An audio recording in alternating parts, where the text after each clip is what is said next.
Hola oyentes de Radio Sefarad, hoy tenemos en la línea telefónica a alguien muy especial para nosotros, para Radio Sefarad y para todos los que conocen el trabajo periodístico en Oriente Próximo. Estamos hablando justamente del periodista Enrique Zimmerman. ¿Qué tal? ¿Qué tal? Buenas tardes, Jorge.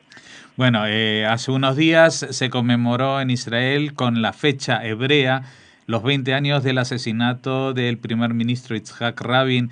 Nosotros vamos a emitir esto unos días más adelante, más cerca de la fecha del 4 de noviembre del calendario gregoriano. Tú, Enrique, en esa época llevabas poco tiempo trabajando de periodista en Israel, pero fuiste, creo, el último periodista que entrevistó a Rabin con vida. Así es. La verdad que fue una de esas casualidades estremecedoras que me ocurrieron muy poco después de empezar a trabajar como periodista. En realidad, yo empecé en la Conferencia de Paz de Madrid trabajando como periodista para la televisión, un poco antes para La Vanguardia, pero el hecho es que esto ocurrió el viernes por la tarde, día 3 de noviembre del 95, 24 horas antes del asesinato de Rabin. Esa mañana me llamó su ayudante y hombre del confidente casi, Eitan Haber, de Yitzhak Rabin, que le acompañó durante años, y me dijo: Enrique, el primer ministro te espera esta tarde, antes de Shabbat, te espera en el Ministerio de Defensa en Tel Aviv para una entrevista. Y bueno, nos organizamos rápidamente.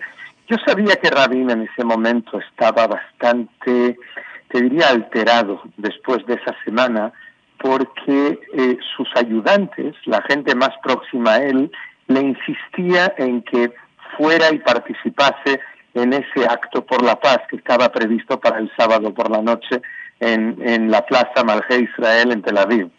Y Rabin no le hacía mucha gracia. Rabin era una persona especialmente tímida, curiosamente. Ese tipo de cosas no le gustaban mucho. Y él incluso, yo sé, hoy en día le dijo a sus ayudantes: pero bueno, nosotros no estamos en la Unión Soviética, que tenemos que alabar a los líderes, de ninguna manera dejarme. Pero le insistieron tanto y le aseguraron tanto que eso iba a ser un gran éxito y que tendría un efecto estratégico sobre el proceso de paz que Israel vivía en ese momento tan duro, tan complejo, pero a la vez prometedor, en los dos frentes, en el frente palestino y en el frente sirio, y también en el frente regional. Si quieres luego lo hablamos. Rabin fue pionero en esto. Bien, pues él dijo ok, y ese viernes, cuando yo le pregunté, primer ministro Rabin, ¿por qué necesita usted este acto mañana?, noté su nerviosismo, noté que él dijo: ¿por qué no?, me contestó. Si el pueblo quiere expresar su apoyo a la paz, pues hagámoslo y vamos a hacerlo. Y fue una entrevista un pelín tensa. Yo le entrevisté muchas veces a Rabin, pero esta fue quizás la más tensa porque él notaba que había algo que no funcionaba con sus instintos, yo creo.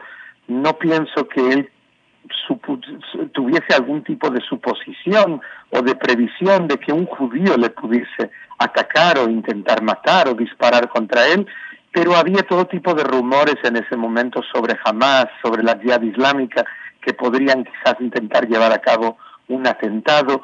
Yo creo que él estaba tenso cara al acto del sábado por la noche, pero sin embargo, sabes, Jorge, la última pregunta que le hice fue: ¿cómo quiere ser usted recordado para la historia?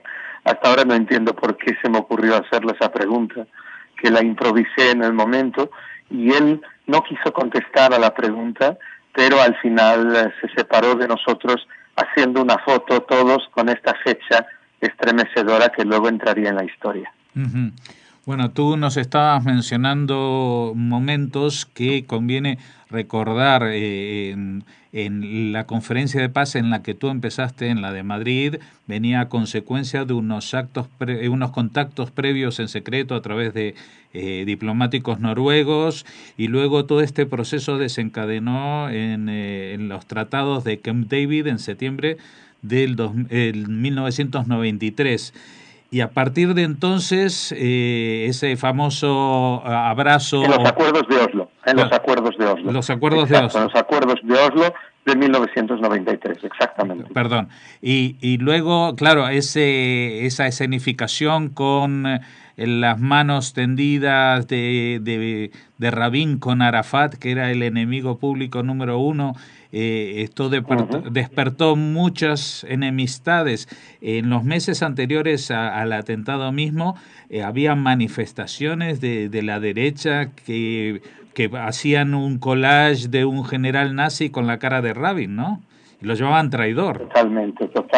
Totalmente. Yo recuerdo muy bien esos días. De hecho, recuerdo momentos muy delicados y creo que hay que decirlo hoy por hoy. Recuerdo manifestaciones tremendas. Recuerdo algo que se llama en arameo pulsa de Nura, que es como una maldición basada en la Torá que algunos rabinos muy radicales estaban practicando, entre ellos un rabino de origen mexicano que también estaban haciendo todo tipo de estos actos intentando desautorizar a Rabin de poder llevar un proceso de paz. Fueron días tremendos dentro de incluso la derecha actual israelí. Hubo actitudes muy duras, hubo una manifestación en Jerusalén en la que también se comparó entre Rabin y un general SS. Luego recuerdo el día, de hecho recuerdo dos momentos muy particulares. Uno en el primer atentado suicida muy fuerte, terrible que hubo, que fue, te recuerdo, de Hamas en ese momento, en el autobús número 5, y fue en pleno proceso de paz. O sea, Hamas empieza sus ataques cuando las esperanzas están en la cumbre, o sea, cuando se espera que todo se va a arreglar y que va a haber un Estado palestino y que todo irá bien, y sin embargo lanzan justamente en ese momento este atentado. Y recuerdo a Benjamin Netanyahu, que era un joven y flamante líder de la oposición, hablando de Rabin con un tono durísimo, imágenes que estoy seguro que al primer ministro no le gustaría ver si fuesen emitidas hoy en día. Y recuerdo otro momento poco después, en Ramat Gan, en el cruce de Elite, al lado de la Bolsa de Diamantes, un atentado terrible también, en el que Rabin estaba a mi lado. El primer ministro iba a los lugares de los atentados, eso es algo que se hacía en ese momento, y le recuerdo pálido, encendiendo un cigarrillo, mirando el autobús totalmente quemado, mientras sacaban a las víctimas de dentro, y dijo una sola palabra. Yo estaba a su lado y él me mira, y nos conocíamos de hace muchos años, y él simplemente le escuché murmurando la palabra lama. ¿Por qué? Como diciendo, ¿cómo ocurre esto justamente cuando estamos lanzados, cuando estamos intentando hacer lo posible para cambiar la historia de esta región? Y bueno, son momentos que vienen a la memoria. Realmente era un personaje. Yo creo que no hay de ninguna manera que santificarle, que hacer de él lo que él no era. Rabin no era un Martin Luther King, un pacifista, no, era un hombre que entendía que si los judíos quieren sobrevivir en Oriente Medio, hay un aspecto de seguridad básico. Él perdió muchos de sus hombres cuando tenía 27 años en la batalla del Castel, en el 48, y eso es algo que le acompañó toda su vida, y él entendió que por un lado hay que tener una presencia militar importante, tener una seguridad importante, porque si no Israel dejaría de existir, pero al mismo tiempo no basta solamente con la seguridad y con la defensa, sino que hay que hacer todo lo posible por mover cielo, tierra, aire, todo lo que sea posible por intentar tranquilizar la región. Y esta última entrevista, Jorge, fue profética, porque la escuché estos días con el aniversario de los 20 años, y junto con mi mujer y a él, que trabajó con Rabin en su campaña, en el equipo estratégico de Rabin en el 92, cuando era muy jovencita, trabajó con él 2 años, antes de que él ganase las elecciones, hasta el 92, y quedamos, bueno, nos estremecimos los dos al ver la actualidad de las palabras de Rabin. Rabin dice, tenemos que ocuparnos de nuestros vecinos más cercanos, de llegar a acuerdos con ellos, para poder luego tratar las grandes amenazas para Israel, que son, por un lado, la posibilidad de un Irán nuclear, esto lo dice él en noviembre del 95, y por el otro, el fundamentalismo islámico que cada vez crece más en todo el mundo. Y esto él lo dice mucho antes de que se entendiese realmente la gravedad de la amenaza de los grupos islamistas, tanto en Israel, o sea, en la parte palestina, como luego Al-Qaeda, como luego el Estado Islámico, etcétera.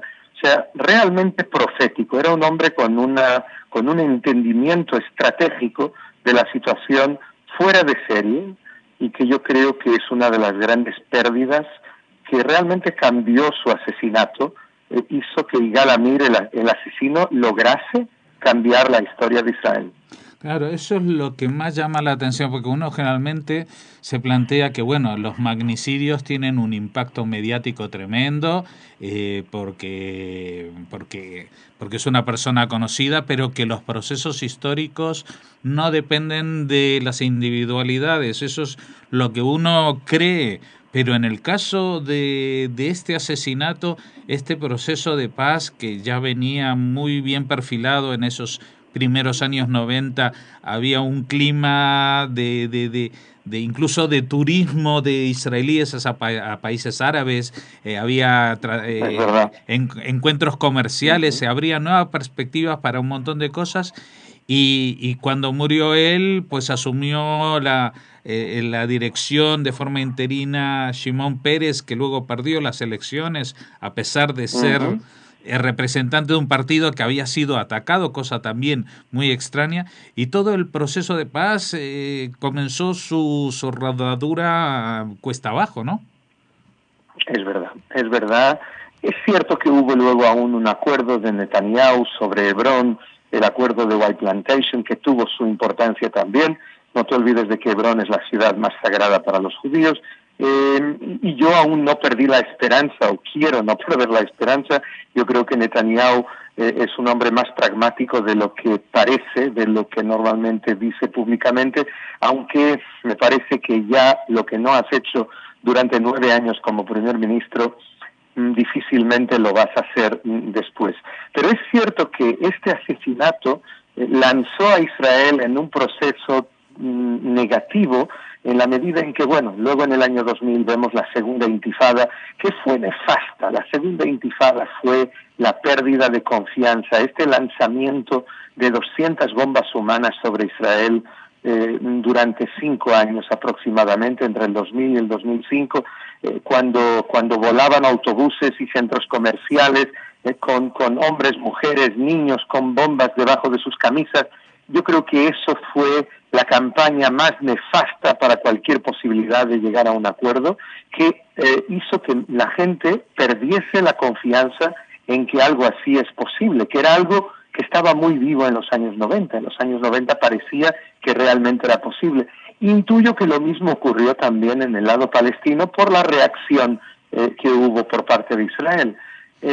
Realmente el asesinato de Rabin nos llevó, nunca se puede saber, yo creo que es especular, decir, preguntarse qué pasaría si Rabin hubiese estado vivo, porque el otro lado, no te olvides, y yo recuerdo muy bien a Rabin en conversaciones más particulares, diciendo que no era un cliente fácil Yasser Arafat.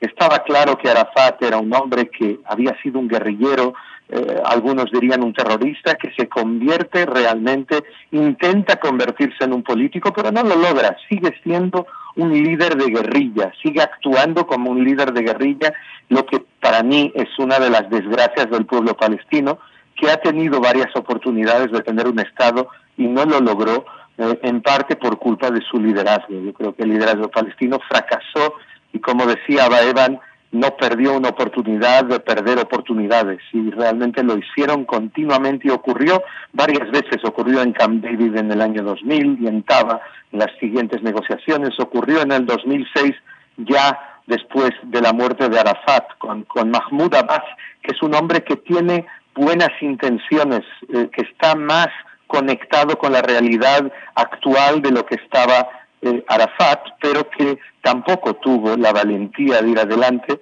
con Olmert hasta el final, aunque él me dijo, debo contarte una vez, Abbas, estábamos solo a 2 meses de llegar a un acuerdo, que luego Olmert confirmó que estaban muy cerca y que no lo lograron cuando fue derribado. En cualquier caso, la herencia de Rabin está viva. Yo creo que en todo esto, aunque estemos ahora en una ola de violencia tremenda, quizás sin precedentes, que quizás esté tranquilizando un poquito, pero en cualquier caso, toda esta violencia que estamos viviendo no puede seguir eternamente. Y yo creo que en algún momento veremos intentos de volver, quizás tarde un poco, y quizás sea más gradual de lo que pensábamos, quizás tarde más tiempo el proceso que puede llevar a algunos acuerdos de lo que se pensaba, pero la herencia de Rabin, que incluía una